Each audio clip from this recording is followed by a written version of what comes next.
John and Cary Aztbach had most of Pacific Beach to themselves as they built sandcastles with their daughter, vacationing along the Washington coast. They happened to notice an 11-year-old boy playing by himself just down the beach.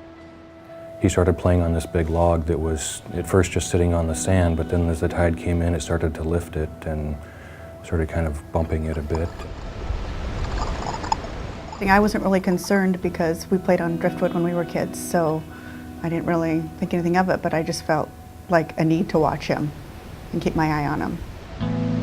And all of a sudden I looked over and I didn't see him on top of the log, and my stomach dropped and I could see that he was underneath it. And I started just running as fast as I could run across the sand over to this log. I mean, he was pinned face down in the sand with the log square across his back. Then all of a sudden I heard screaming and a man waving his arms and screaming. And I thought, oh gosh, I wonder what's going on. I wonder if everything's okay. And then all of a sudden I thought, oh my gosh, it's Peter. The last time Toddy Dyer had seen her son Peter, he was playing in ankle-deep water as she finished a picnic with her 2 younger kids. You know, I went to the edge of the log and grabbed the log and just figured I'd just pick it up and move it. It was a 1,000-pound log. It wasn't going to move. And at that point, I really became scared that, you know, this poor kid's going to die at my feet and there's nothing I can do about it. Cary Aztbach repeatedly called 911, but the calls kept getting dropped. John repeatedly tried to move the log, but it wouldn't budge. And then a big wave came. It hit with enough force and enough water that it buoyed the log just a little bit that I could roll it. And I just rolled it forward across the top of him, and it just was just enough to free him. And then Peter walked out of the water and into my arms.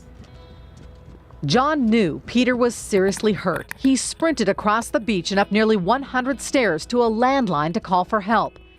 Cary comforted Peter's younger brother and sister on the beach, while Peter's mom held him still until help arrived.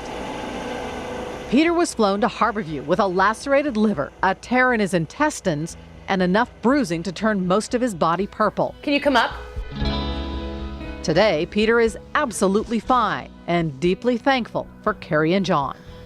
They're just really, really special. I think that, I don't know, they just played such a big part in my life. And I'm just so grateful to them. Mommy calls him an angel, you know? I do, and I remember when you were in the hospital, I kept saying he was our angel. Yeah. Because if he hadn't been there to roll that log off of you, you wouldn't be here. And I feel so blessed and lucky that he's here.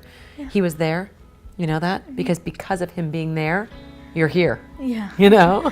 I So know. it's only, even though we get sad thinking about it, it's a really happy thing that he's in our life, you know? Yeah.